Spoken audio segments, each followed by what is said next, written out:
Welcome to the Live Squawk podcast, where professional traders, investors, and market insiders get the unfiltered insights that matter most. Stay ahead of the curve with expert interviews and exclusive market commentary. Hello, and welcome to Live Squawk's Market Talk Review. I'm joined today by Sam Cutler, Portfolio Manager at 333 Capital, and Live Squawk's European Editor, Eric Culp. The three of us will go through not only last week's events and data points, but also we'll review and brief on some of the upcoming data, central bank commentary, and the latest geopolitical news. There is a lot to unpack, so we shall crack on. Before we do that, though, just quickly, the content provided on this channel is for the informational and educational purposes only. We are not licensed financial advisors, and none of the information shared should be considered as financial investment or trading advice. Please conduct your own research, consider your financial objectives, and consult a qualified financial professional before making any investment decisions. Investing and trading in financial markets carries risks, and past performance is not indicative of future results. We're not responsible for any losses or gains that may result from following the content on this channel. And with that, Sam, how are you doing? Hey, Harry, not too bad. Can't complain. Yeah, well, let's give that 5 minutes. And then, Eric, how are you doing? Yeah, good. All good here in Frankfurt. Excellent. So we will crack on now. Just to give a quick rundown of what happened last week, really. So highlights of last week, we saw the FOMC rate decision. They kept rates on hold as expected, but and that didn't really change much of the language. We will hear from Powell again this week, but at the press conference last week, I'd say it was pretty uneventful and not too much to pore over. We heard from, I've got a note here from Barclays that says the FOMC remained in a holding pattern with Chair Powell downplaying updated dots showing 2 cuts this year. As we and the Fed await greater clarity about how tariffs will affect prices and activity, available May estimates point to subdued growth and soft inflation. Sam, we'll come to you on this one. What did you make of last week's meeting? Yeah, I mean, I think it was pretty much as expected. The only thing that was like you said there with the dots, I think the market was expecting it to be dropped down to 1 cut. But if you really look at the details, I mean, we were only 1 vote away from the dot being to 1 cut. So it's pretty hard to take that. And I think the market realized that it wasn't really as quite of a, dovish surprise as they thought it would be. But yeah, I still think they're in wait and see mode here. They want to see the impacts of these tariffs. They believe they're going to be inflationary, but it's only going to be a one-off price jump. So, I just think they're afraid of getting that call wrong again. So they're really just in wait and see mode. Is there a little bit of political, games at play there? I don't think so. I don't think Powell's like that. I think he's done an excellent job navigating these markets. But I don't see them having the need to act on anything yet, right? We're going to get soft PPI metrics. If you put it together right now, we're looking at probably a 0.1% print in core for this month. I think we get that this Friday. Yeah. It's going to be pretty cool. Puts year-over-year pace probably going to be in that 2.4 to 2.6 range. So it's getting muted. And if we do get that one-off jump, I hate to say the word, but it's transitory, right? It's just a one-off price level impact that actually impacts growth. And we've kind of seen that with these inflation prints we're getting, where we have seen kind of the sectors that are exposed more to the China tariffs. They have picked up a little bit, but we're completely offsetting that with the services disinflation we're getting now. So weaker growth, I think, is going to be the dominant story in the second half of this year. Okay. And I think that is going to be where the Fed eventually shifts their focus to. I mean, like we spoke about a couple times before, headline numbers on the jobs front are good, but when you look under the surface, it's not great in all these negative revisions that are coming. So I'll be very curious in, 2 weeks' time, we'll get another NFP print, see that previous print revised. That'll kind of really start to set a trend for us here that I think the Fed will open up their eyes to. And I think that's the story for the second half this year is the weaker growth and the actual underlying weakness in the labor market that's going to come out. And I mean, I think you see something similar in the UK as well with the UK employment backdrop. Yeah, well, before we get on to the UK, we will do that shortly. Just to quickly pick up on what you're saying there. So you think there's some case for Fed Governor Waller and his comments. For anyone who didn't know, he was in an interview speaking on CNBC on Friday and said rates could be cut as early as July. He premised this by saying he doesn't expect tariffs to boost inflation significantly, similar to what you said, maybe one-offs. So policymakers should be looking to lower interest rates as early as next month. To quote him, he said, if you're starting to worry about the downside risk to the labour market, move now, don't wait, was his advice. We did hear from Daly later on the day on Friday as well, and she would be more comfortable with waiting until there's more clarity on the impact of tariffs. But again, it leads to your directive there that we are looking at maybe a slowing significant enough in the second half of this year to warrant the tenuous two-cut dot plot, I guess. Yeah, for sure. Yeah, I could see that. I think what would make the most sense, honestly, is probably what the market has priced, right? They cut in September, then they cut in December. I do think, though, just like on a probability basis, the delta for the July meeting should be a little higher than it is, right? I think it's right around a 14% chance of a cut. I do think that should be a little higher. So the market's not really pricing in, any chance of a move in July. And what happens when you get another soft inflation reading, and maybe now we get a weaker jobs report in July. I don't know how the jobs are going to look. I'm just saying, what if that's the one that comes through? That delta, I think, should be a little higher than what it is. Fair enough. Okay, Chris, we'll move on because, again, we can't dwell too long on too many of these things. We'll be here all day. We did see UK inflation last week and the Bank of England report as well. Bank of England event was a non-event outside of the voting. But in a low-key event, the Bank of England left its main lending rate unchanged. As expected, the committee voted then 6-3 in favour of holding the benchmark rate at 4.25%, with the vote split, however, as a mild surprise. Most analysts had forecast 7-2 outcome. The minutes revealed that Dave Ramsden had joined.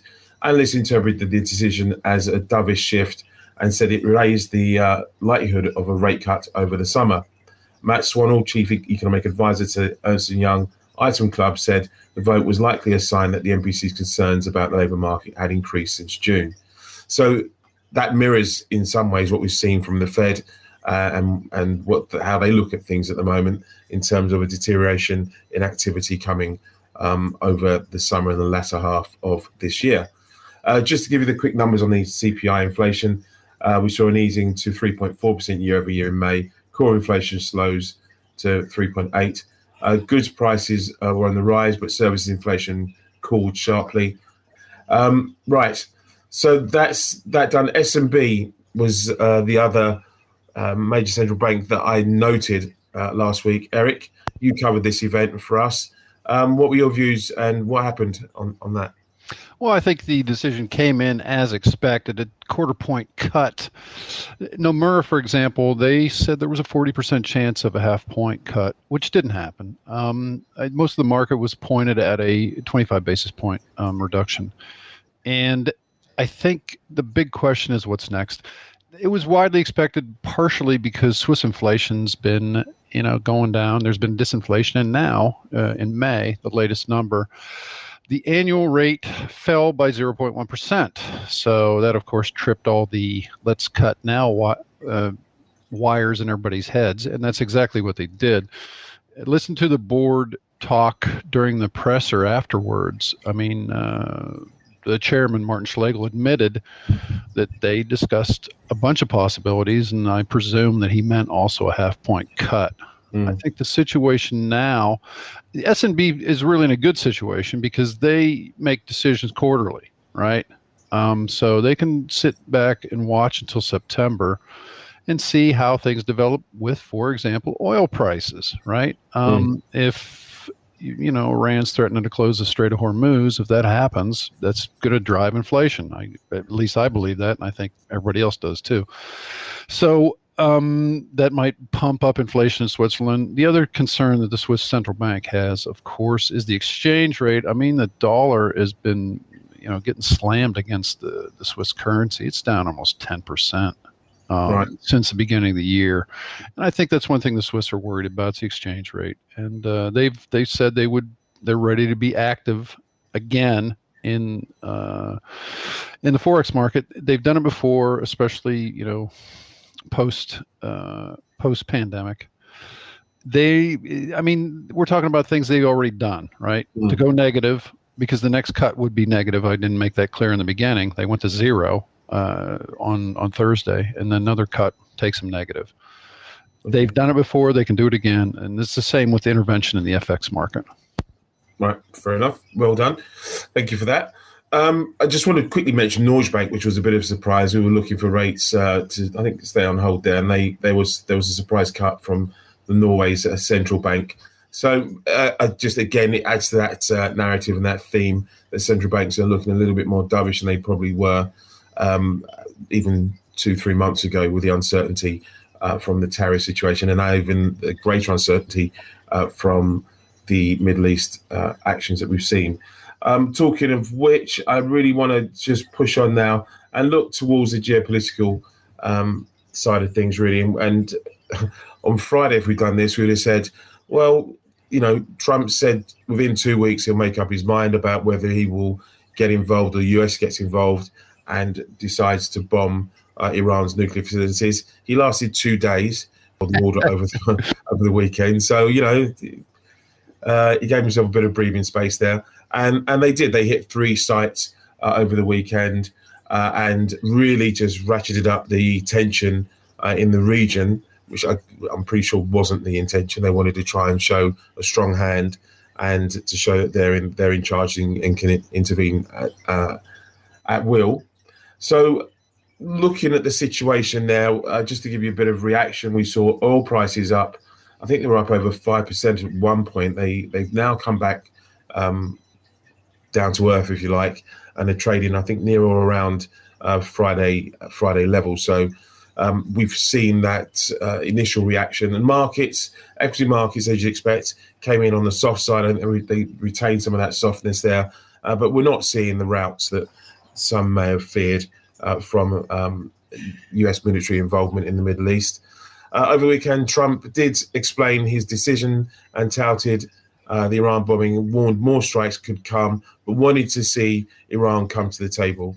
US officials are assessing the strikes on Iran's nuclear facilities at the moment. The IAEA has confirmed entrance to Isfahan site was hit by the US strike, but again, as yet, there are no definitive answers on how bad the damage is. We just know that it's relatively bad.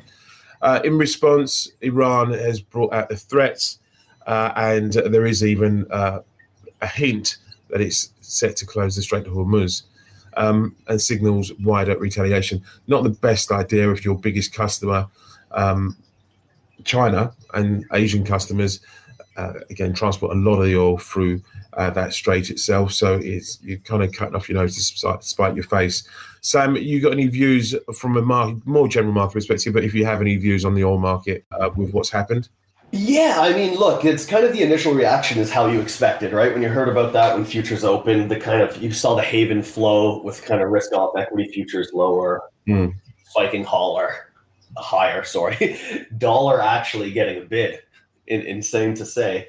But the way the market's positioned, you're kind of out of shorts, which is why I think we started to see this reaction kind of quickly reverse. Like crude, the front month future contract, I think spiked up to 78. And within I don't know, it felt like a few minutes, it was back down to around $76, $75 a barrel. I think there's certain dynamics at play here too, again, right? There's definitely the war premium that comes in, which I think is kind of, if we're looking at spot prices here right now, around 70,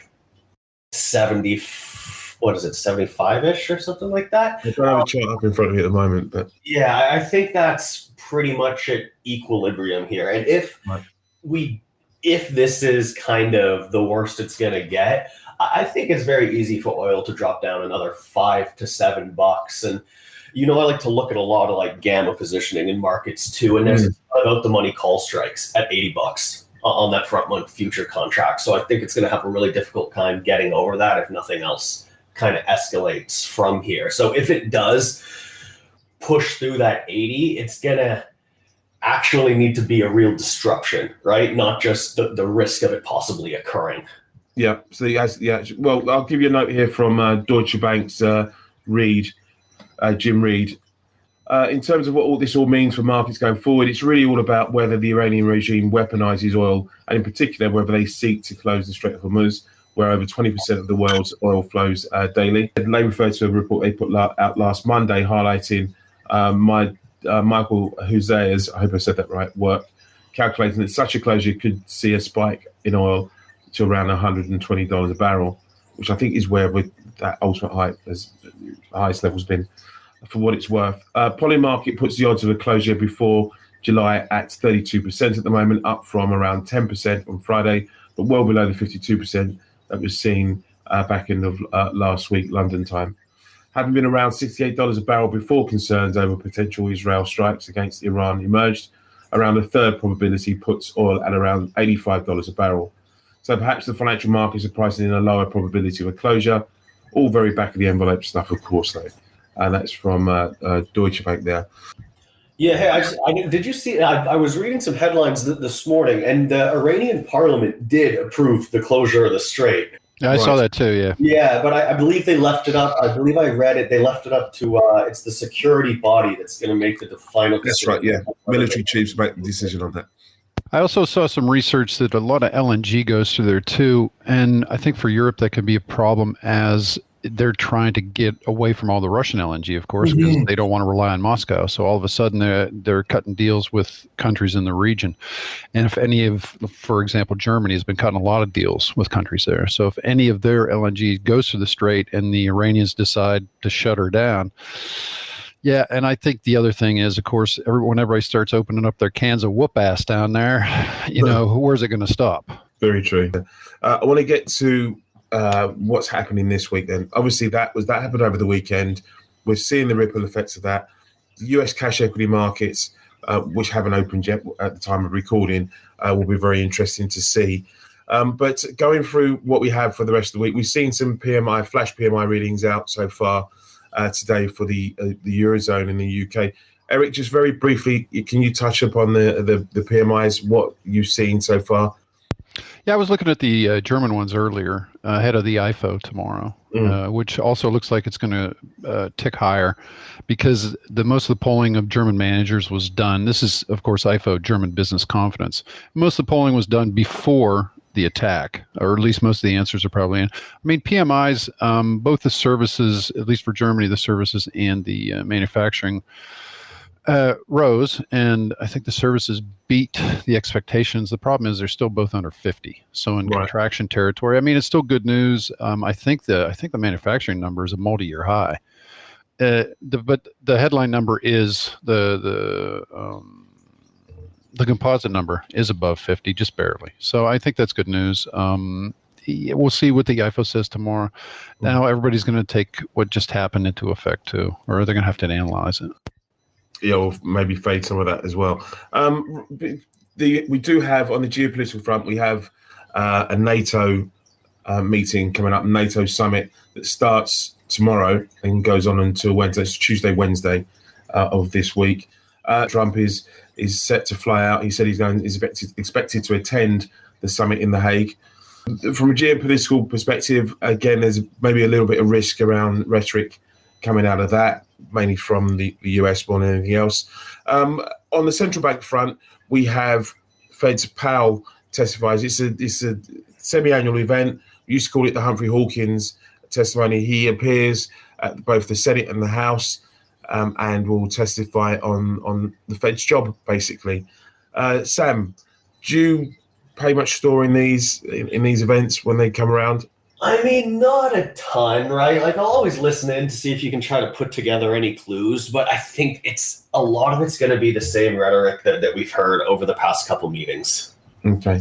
I feel like some will try to push them a little bit on timing of interest rate cuts, what really try to get a little more out of what they look at the trade policy at, but I really don't think there's going to be anything very material that's going to really affect markets too much. And we've only just heard from the FOMC anyway and from Powell himself. So he'd have to go some way to sort of change the narrative and direction of the Fed in any meaningful way at the event. They happen on Tuesday and Wednesday for anyone wanting to listen in, and they go on for a very long time. They can get very boring, and you hear more from the politicians than you do from the central bankers. Yeah, I just wanted to say, I do think, we're in for this. June's been pretty slow, right? Mm-hmm. I think we're in for just a very uneventful end of the month as well. You have a ton of positive gamma in the market, so you kind of get these pinning effects too, right? So high probability we're going to finish this month around 6,000, or there's that JP Morgan caller trade that everyone talks about sitting down there at 59.05 in cash. So I think you close somewhere in there. Then we get the first week of July with 4th of July holidays. So I really think this market is going to be pretty much dead until the second, third week of July. I think we start seeing some more activity.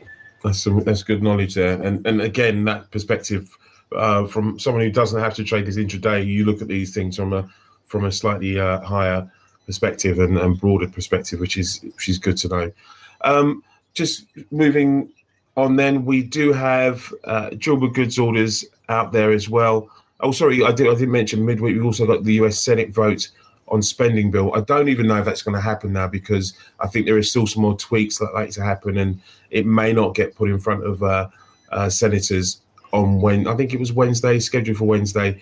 That may be a stretch to get that through there. And there's a lot of contention. There's been a lot of contention over this. So I think that's one of those moving feasts as well. Anything on that from you, Sam, from a market perspective, or you can't really judge these sort of things? Yeah, I don't think you can judge these things, and I don't think it's till really we get anything on the big beautiful bill. Until end of July, beginning of August. Okay, cool. I don't think. Yeah, there's not too much there. Okay, and then we've touched on it before. You've got US PCE inflation data due up this coming Friday, which we've covered. Having had both CPI and PPI, calculations have been done and they've been worked into estimates. So it's very rarely a surprise that we get on that number there. So post FOMC, I think even Fed's Powell, like you said, Sam has mentioned that already. I just wanted to very quickly touch upon there's one other political note I've got down here. German budget. Eric, we're rounding off the show now, wrapping it up. Anything from that German budget this week? That's due midweek as well, I think. Yeah, Tuesday, the finance minister, Lars Klingbeil, who's also head of the SPD, which is the Social Democrats, they're the junior party in the coalition. He's going to introduce his budget to the cabinet tomorrow, at least it's scheduled. And that's when we'll really start to see some detail. I'm sure it's going to get out to the media about how much the government plans to spend. Listen, they have these special funds for infrastructure and climate investment, and he said they plan on investing 2% of GDP this year in defense, and then up to 3.5% this year, he said recently in an interview. I mean, that's big money for Germany. And so this is really where we're going to see whether the transition works, right, into at least a Cold War economy from what it has been to this date, and how the other parties react to it, how the populists react to it. There's already talks of spending cuts for social services and foreign aid. How that goes over, we'll probably know a lot more in the next month or so. The first reading in the lower house is early July, and they expect this won't be decided upon before the summer break. So the decision's probably going to come in mid-September, and then right after that, they're into the 2026 budgets. So that's going to be busy in Berlin. Interesting. Okay, guys. Well, thank you very much. That's all we got time for in this very, very busy episode. But I'd like to thank my two guests, Sam Cutler of 333 Capital. Thank you.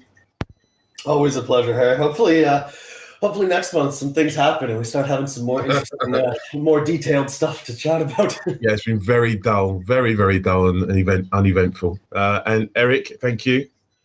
Always good to talk to you. Brilliant. Just quickly to wind this up then. So we, as well as hearing from Fed Powell, we'll hear from Lagarde a number of days this week as well, and some senior officials from the ECB. Bank of England's Governor Bailey, Green, Ramsden and Breeden all speak on Tuesday. We'll also hear from, as I said, Fed Powell on 2 days. We've got Bank of Japan summary of opinions of the June meeting. That comes on Wednesday alongside Tamura speaking. More Bank of England speakers from Lombard Delhi this time round. And then on the back end of the week, again, a whole host of Fed speakers, ECB speakers as well, heading into the back end of the week. So just be aware, this is going to be, listen, last week was busy. This week, I think we'll be just as busy in terms of activity around central banks and geopolitics. Whether that translates into the market and getting the real banks and paper coming in and shifting things around is another matter. So it can be very noisy, put it that way, and volatile without actually too much happening. But we'll keep an eye on the geopolitical ramifications of what we've seen anyway. So thank you very much for listening. This goes out today, the 23rd of June, US morning. So we'll push it out then. But listen in every week for our review. And again, take a trial of livesquawk.com if you don't know who we are and what we do, and see if it's something that will help your trading day. Thanks for tuning into the Live Squawk podcast. Your edge in the market starts here. Subscribe now.